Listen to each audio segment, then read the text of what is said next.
Hi, my name is Kevin Thomas, W1DED. I have with me today Bud Trench, Alpha Alpha 3 Bravo. Bud is a very well-known and respected contester. He's also the director of the CQ WPX single sideband and CW contests. If you go to QRZ and just take a look at how many times this call has been looked up, it's remarkably over 800,000 times. Bud, thank you for joining me. My pleasure. So, Bud, I want to get to that 800,000 in a second because it really intrigues me. I go to QRZ quite a bit just to see how active people are, and I don't think I've ever seen a number that high. But before we get into that and your contesting, when did you first get licensed and why did you do that? Yeah, the 800,000 lookups is sort of the end of it's the next step on a long and amazing journey, which started, I guess, back in 1970 or so. I was first licensed. I got my novice license in June of 1970, just before field day. And the predecessor to that was experience as a CBer. I actually started out as a CBer, and I did that for a couple of years, introduced to it by a close family friend. But I rapidly became intrigued with the idea of being able to talk to people around the world. And that really motivated me to, kind of expand my horizons out of CB into ham radio, and I've never looked back since. I was very, very fortunate at that point to have a mentor in the form of a former grade school teacher that helped me get started, set me up with my first code oscillator, gave me my first J38 straight key, that was at that point that I got hooked. I also was able to leverage a local club where I grew up. I grew up in the suburbs of Philadelphia, and the local club was the Penn Wireless Association, who had a very, very vibrant field day effort, and still does to this day. And I got associated with them, and they helped me out. So I got my novice ticket. I quickly advanced to general, and then I dabbled a little bit with phone, but I sort of realized that CW was my passion, and it has been just about all my life. I upgraded to advanced within a year of getting my novice, and it's been all ahead, full steam since then. So, but I talked to a lot of people that had a dad or an uncle that was a ham radio operator, but that doesn't sound like that was the case with you. No, it wasn't. My father was a mathematician, and my mom was a politician, but neither of them were ham radio. Although my parents were very supportive. They were I think sort of the role models for what we now call STEM. They were all about science, technology, engineering, and mathematics, and they equated the interest in the ham radio as basically an expansion of science and engineering, and I think they were right on, because my professional career ended up being in engineering, and I would argue it was triggered by they're enabling me to do my ham radio, or pursue my ham radio interest at that early age. So I'm presuming with 800,000 lookups on QRZ, you never took a break. You got your license early.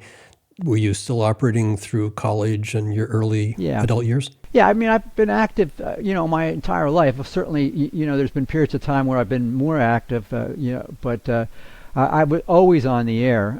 I started out in my teenage years at home. I rapidly fell in love with traffic handling, which was my passion all through my teenage years. And also in my teenage years, I had the benefit of working at a family-run ham radio store in the suburbs of Philadelphia called Tribos Electronics. This was a very interesting experience for me, because the owner of the place was a very, very intense ham. He was a VHF nut, and built a 230-foot freestanding tower in his backyard. And when I think back on those years, I realized that was my exposure not only to ham radio, but to big ham radio. I mean, this was, a person whose bread and butter was all about making, all about the hobby. just went out of his way to do, extraordinary things, create big stations. While I was at that, ham store in my teenage years, there were a lot of really, really famous people that came through that activity, and I got exposure to them. So that was, something that kept me going in my teenage years. I went to Penn State University as an electrical engineering student. That was probably the first time that I was able to readily access a station that was well equipped. It had an amplifier. It actually had a Collins S line in its later years, as well as a Yagi. So that was my first time where I was regularly able to access the station, and I took a good advantage of that while I was there. After I graduated from Penn State, I moved back home, and that's really where the contesting bug really set in a big way. I bought my first house in 1980, and that was the opportunity to start on my journey of building stations. I put together what was probably a typical suburban station in that era, a tri-bander and some wires. And then I moved out to my current location here in Boyertown, Pennsylvania, which is near Reading, in 1987, and I've been building the station ever since. It's an ideal ham location I have here. It's up about 500 feet. I have 12.5 acres, which gives me plenty of room to do my antenna business, and I also have very few neighbors, or at least none that are too close, and it's remained that way, ever since we moved out here. So, that's been certainly an enabler. I retired in 2016, and certainly that's enabled me to have a lot more time to get on the air. But in summary, I have been active ever since I was licensed, and it's been a big part of my life. As I mentioned, it was one of the reasons that I became an engineer, which I really enjoyed throughout my career. So it sounds like you started contesting in earnest around 1980 plus or minus. What was the trigger for you, Bud? Why did contesting pull you in? I started contesting right, almost from the beginning as a novice. I was, doing low intensity things, right from the start. I remember in my youth earning what was called the ORS award, which was a traffic handling appointment for the National Traffic System that enabled me to participate in some ARRL contests that were run by the communications department, and I would participate in those regularly. But the real inflection point in terms of my contesting was after I graduated from Penn State and moved into my first home. I was able to join the very prestigious Frankfort Radio Club, and that's really when contesting with great intensity set in. It was an opportunity after I joined the Frankfort Radio Club to really learn about competitive contesting. My fondest memories were operating early on from a very large and competitive multi station that was owned by Jerry Mathis, W3GM, and this was just an incredible, experience. He had big antennas and all kinds of very sophisticated equipment, and also just some amazing setups that he developed and implemented. The reason that I enjoy contesting so much is really because of the competition. It's competition against others. It's also competition against myself. I think a big part of what motivates me is trying to beat scores that I've established in the past. To this day, I'm fascinated by the idea of competing internationally. There are so many people out there that I routinely contact. I am on quite a bit, as you note, and so with that, I get an opportunity to hear from people every week from around the world, and that is just so much fun. It is personally rewarding when somebody calls me by my name, from a distant place of the earth. That's just so exciting. I also enjoy quite a bit the whole idea of developing a strategy for the contest. How am I going to go about operating it? What are my numeric goals? I like to create hourly operating plans, that allow me to gauge my performance along the way. I also get a big kick out of studying what others have done. There's so much data out there these days, that you can leverage to see what others have done through the contest and take advantage of. For example, in a CW contest, you can see virtually every CQ that was called by your competitors by looking at data that's available from the reverse beacon network, and that is such a rich set of data to study, and I get a big kick out of poring over all that. I also enjoy studying the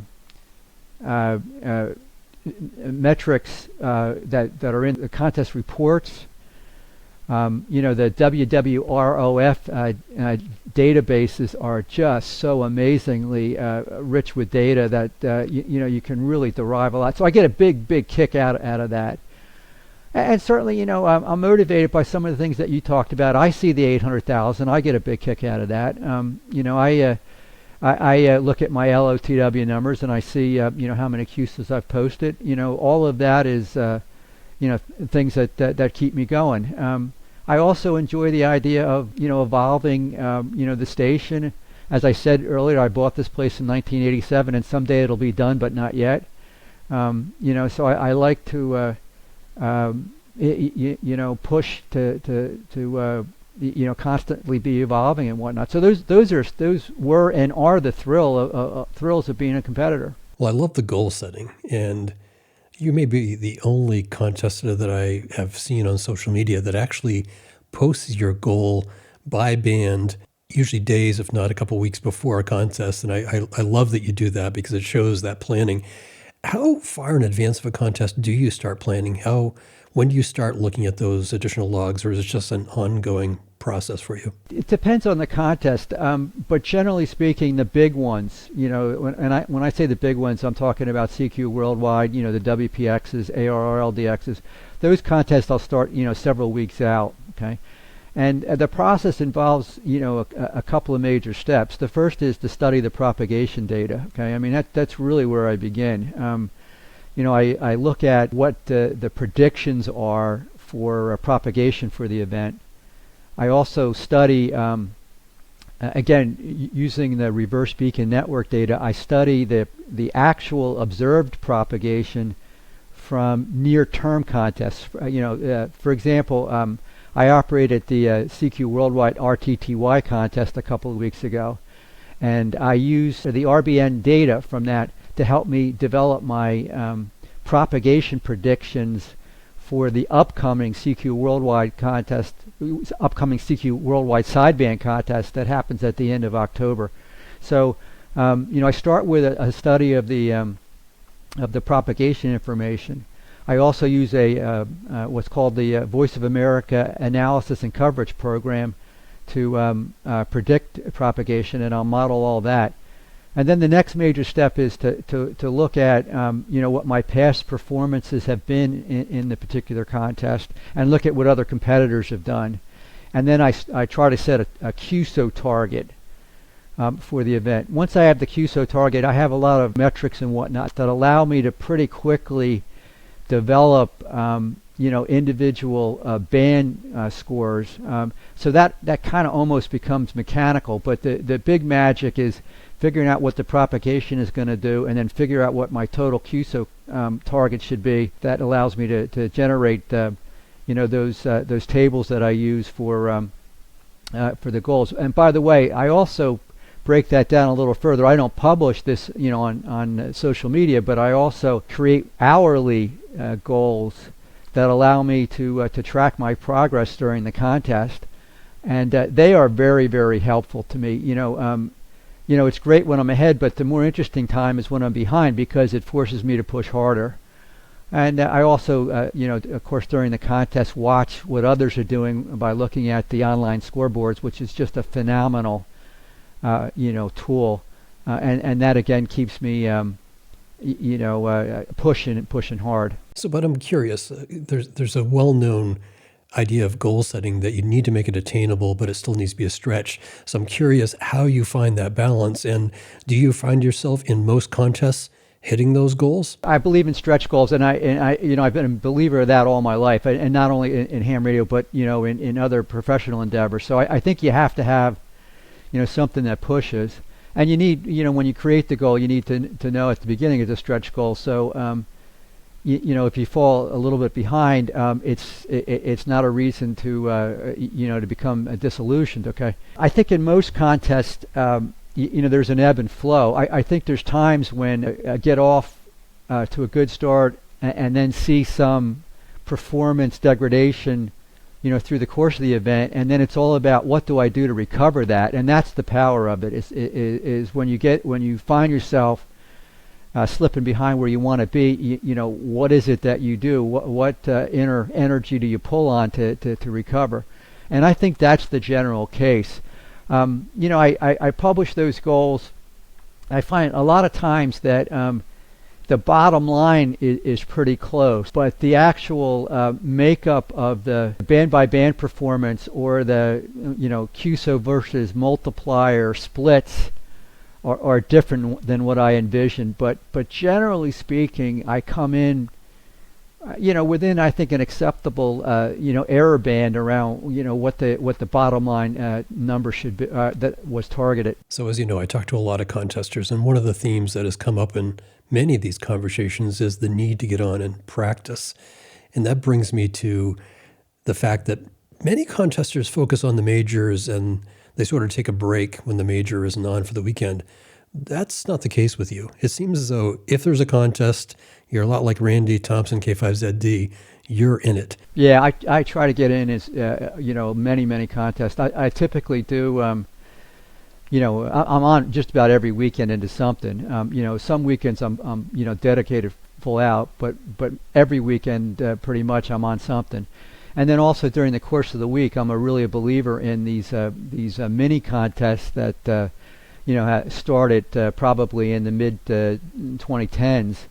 I do those regularly as well. I kid with my wife here that the whole week revolves around Wednesdays, where the hour-long CW mini contests go on, which are just phenomenal opportunities. But I think the power of operating a lot of contests is there's a lot of things that become second nature. I can at this point I can recognize calls if I only hear a couple letters, and that's because of familiarity with the guys or with the people that I work week in and week out.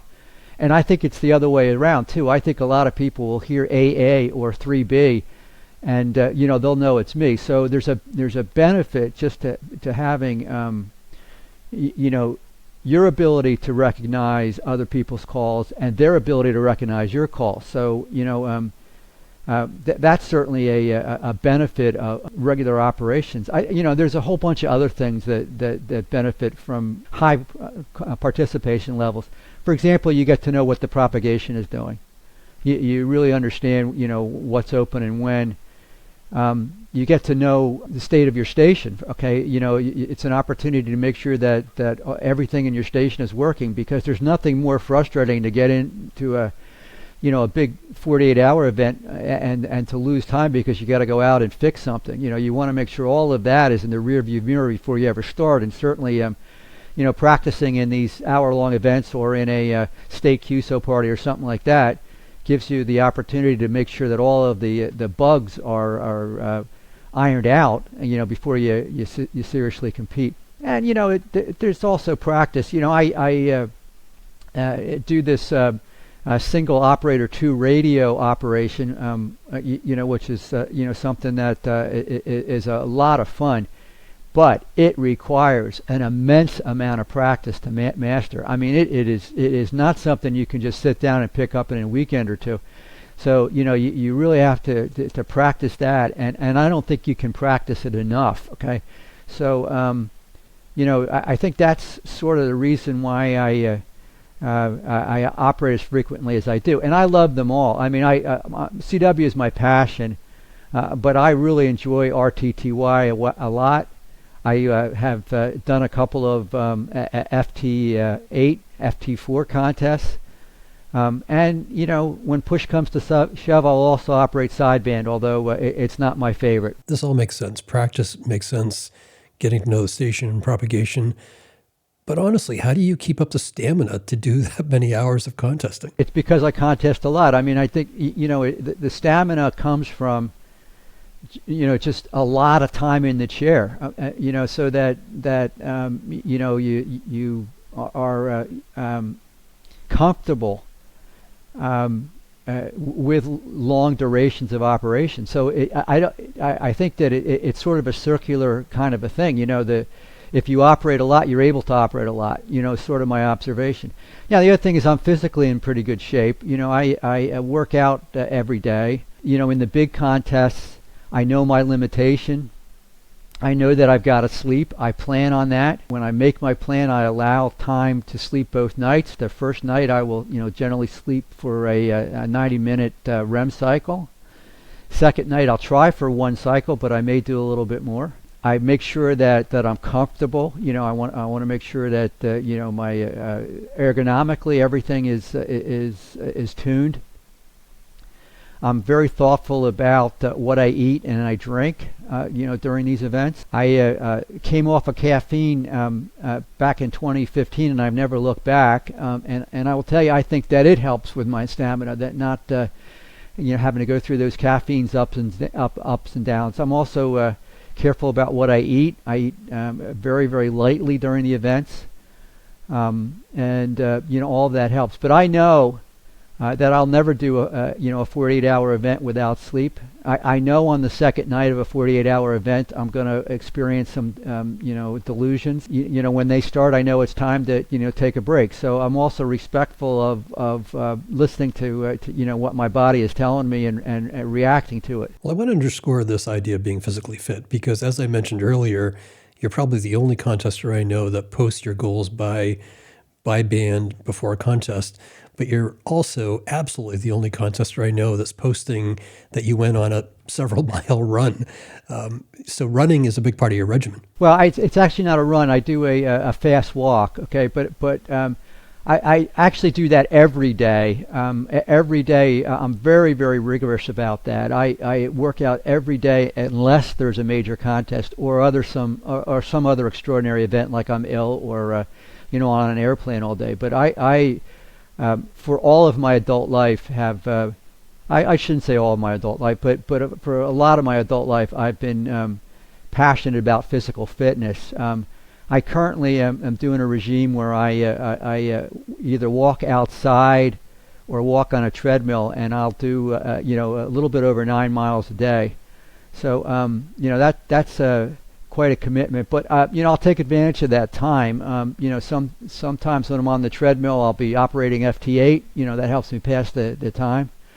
When I'm out walking, I often ponder things that are related to the hobby. A lot of times I think about how to operate a particular contest. Sometimes I reminisce about how I've operated in the past. But all of those things come into play. But yeah, I'm a believer. I publish those. I like I say, I do it every day. But I publish those notes to social media on the contest days just to let people know that I'm alive and kicking, and I'm planning to go hard. So. But you're there in Pennsylvania. You've talked about the Pennsylvania station, work in progress. You said it's still not finished, probably might not ever be finished.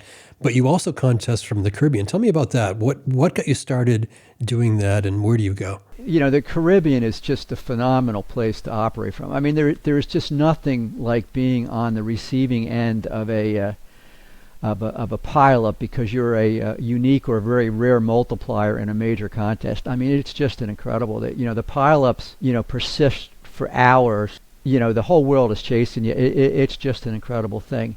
It all started back in 1993 when I went to Dorothea Evergate's QTH, and she was a famous individual from the 90s who put together a station in the on the island of Anguilla, Victor Papa 2E. That was the first place I went, and I went there for IARU in 1993, and it was just it was a blast. It was just a blast. It was my first trip to the Caribbean, my wife's first trip, and we had a wonderful time down there, and she was a great host, and we had a lot of fun.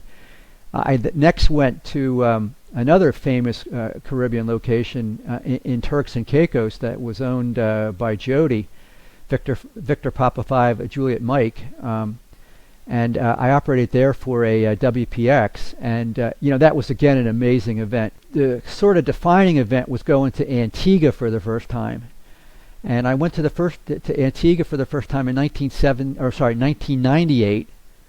To operate at a station that was put together primarily as a multi that goes by the call sign of Victor 26 Bravo. It's an amazing station down there. It really, really is. It's very competitive. We have 6 towers down there. There are stacked monobanders on 40 through 10. We have 3-element wire beams that are fixed on Europe and North America. We put up temporary beverages, 500-foot beverages that are oriented towards North America and Europe. So it's an amazingly sophisticated and competitive station down there. And it is just so much fun to operate down there. I mean, there really is the opportunity to win the world from down there, and I've been able to do that a few times. When the station plays, there's nothing like it. So V26 Bravo is the place that you return to every year for how many contests? When I'm there, I use the call sign Victor 26 Kilo, but the station was really built as Victor 26 Bravo. I've been going there since 1998. I've been there 25 times to operate CQ Worldwide. I've also operated ARRL DX sideband down there twice. And I've operated WPX sideband down there twice, and my plan is to go there this year for CQ Worldwide CW, and also in 2025 for WPX sideband. So I've been going there quite a while. It's really become I would say one of the most fun things that I do year in and year out. It's every year it's just an amazing experience. The island itself is a tropical paradise. I normally bring my wife. There were times when I brought my children with me, but my wife's going with me and she loves it as well. So it's a win-win all the way around. Now it's not without wear and tear. The station is subject to wear and tear from the weather.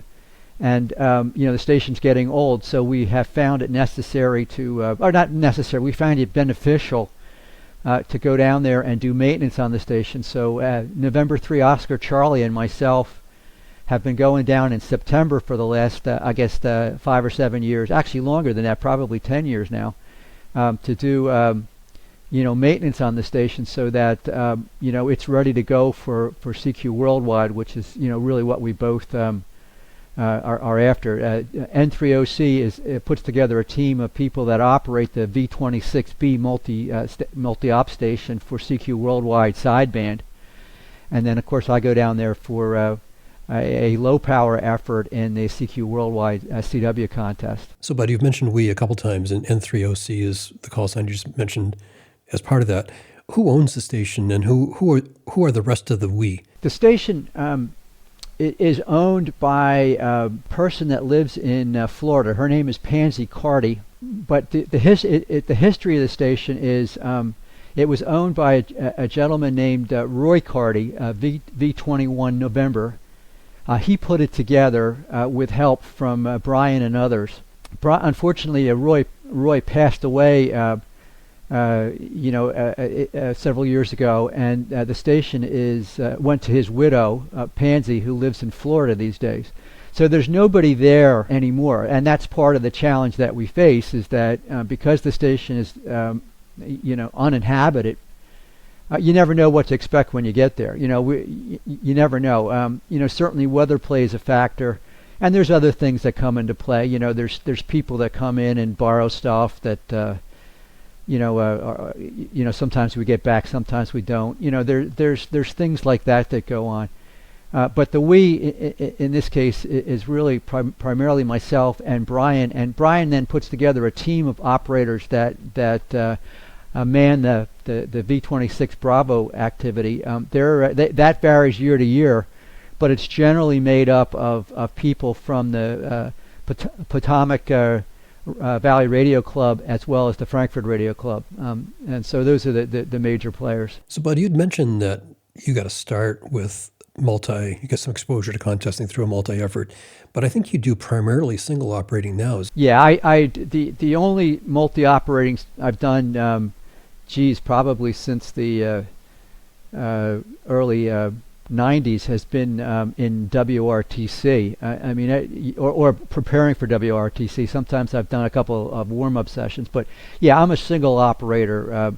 Almost exclusively these days. Tell me more about that. Why is that your preference? Some of the points I made earlier. I compete against myself. My data set, if you will, is really all about operating as a single op. That's where I have all of my sort of my metrics and whatnot that I draw on. There's other things. I'm not terribly close to other big stations these days, so just logistically getting back and forth is a little bit problematic. But I'm basically have developed an experience base that's derived from my single operating experiences. So that's really what drives me. But I mentioned in the opener that you're also the director of the CQ WPX phone and CWO contests. Tell me how you first got involved with that and what brought you into that in the first place. So I started as the CQ WPX director in 2020. And my motivation for doing that was I'm at the point in my life right now where I want to give back to the hobby, okay? The hobby has been very, very good to me, and I feel, motivated and to some extent obligated, to give back to the hobby. So that was really the primary motivator for taking it on. I also thought it would be interesting to to understand a little bit more about the back office aspects of these contests, and indeed that's been an eye-opening experience. To see how these major contests are managed. How the infrastructure works. How the teams are assembled. All of those things have been eye-opening. But my major motivation was the idea of giving back. And from your vantage point, how has the WPX changed over the years? WPX is remains a work in progress as well. I think the couple of things that I see that have changed is I see that the scores have crept up. And what I'm seeing is the level of competition is growing more and more fierce. Okay, certainly I think that's enabled by the fact that the participation levels in WPX are pretty reasonable. I mean they're very good, and so it brings out the world's best to come and play. Okay. So the scores have continued to grow. Participation has also grown. And as I said, I started in 2020. Since 2019, the participation levels have grown by almost 40%. Some of that I think is related to the progress of the solar cycles, but I think some of it is just related to some of the advances that have been enabled by the phenomenal infrastructure that the WRF guys have put together. So I think those are the major evolutions. Certainly technology has been a player. We've seen technology certainly helping with situational awareness during the contest, which tends to foster the growth of scores. But I think those are kind of the major evolutions. Now, to be frank, I still consider myself to be very, very early in the journey here. Okay, as I said, I started in 2024, and this contest has a very, very. I'm sorry, I started in 2020, and this contest is a very, very long, history. So I think the evolution.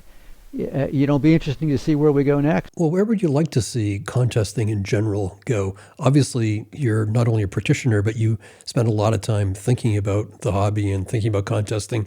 Where would you personally like to see contesting evolve to?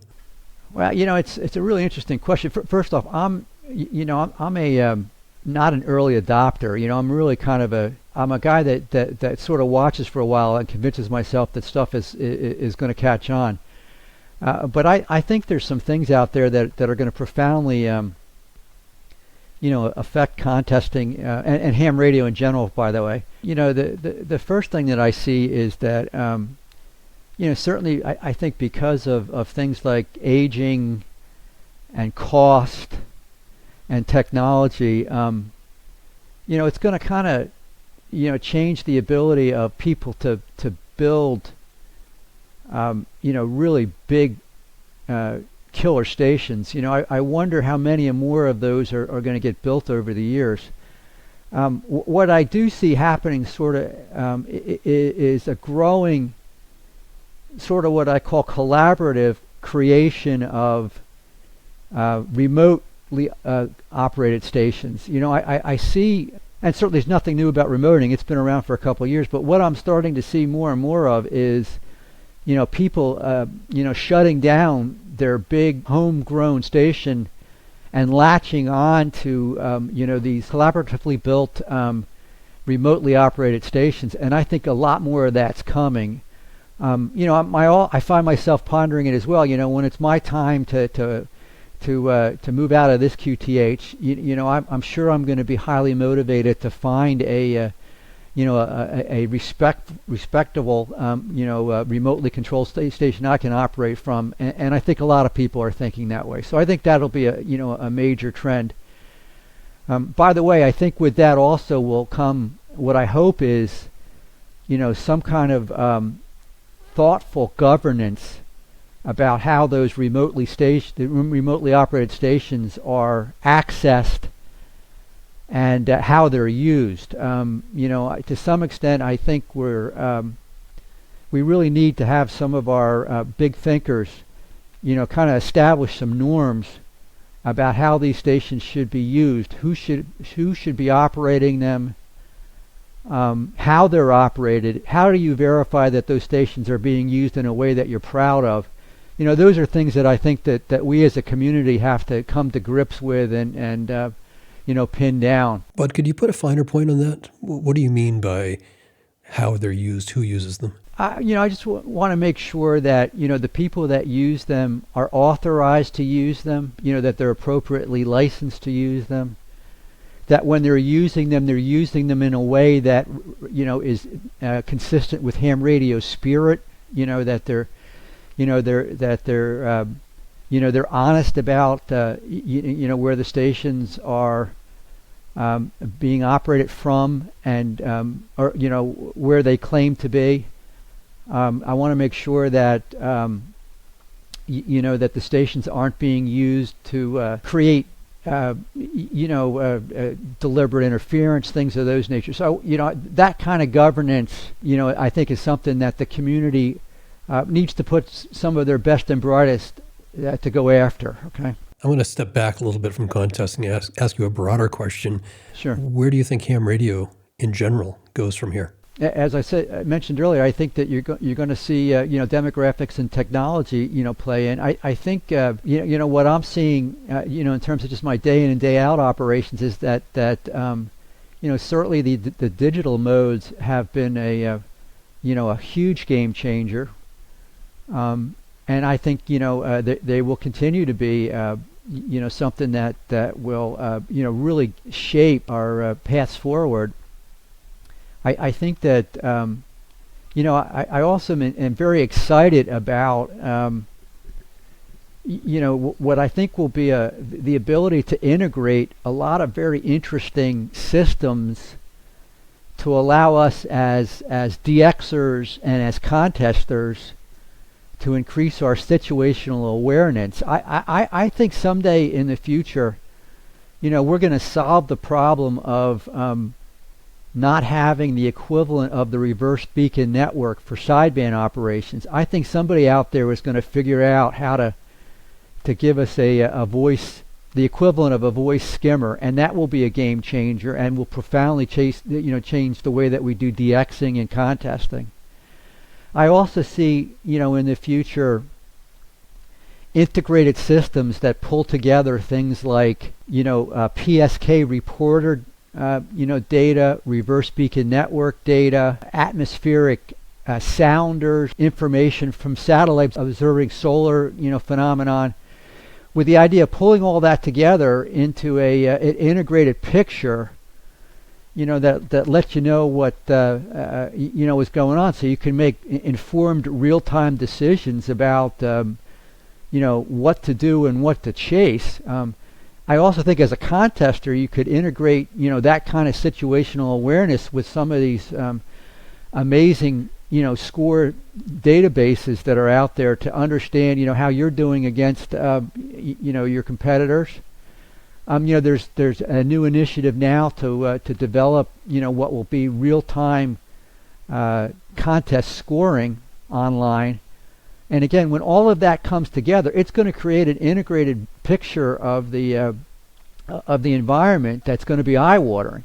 So I think those are the kinds of things that will fundamentally shape our ham radio going forward. And like I said, most of that I just went through is not unique to contesting. I would argue a lot of it is going to change the game for DXers as well. But I really appreciate your thoughtful perspective. It's been great talking to you today. I appreciate you joining me. My pleasure, Kevin. It's been a lot of fun for me as well. I've been talking to Bud Trench, Alpha 3 Bravo. You'll hear him most certainly at least every weekend on a contest. You'll be hearing him soon as Victor 26 Kilo. Thank you for joining me, Bud. My pleasure.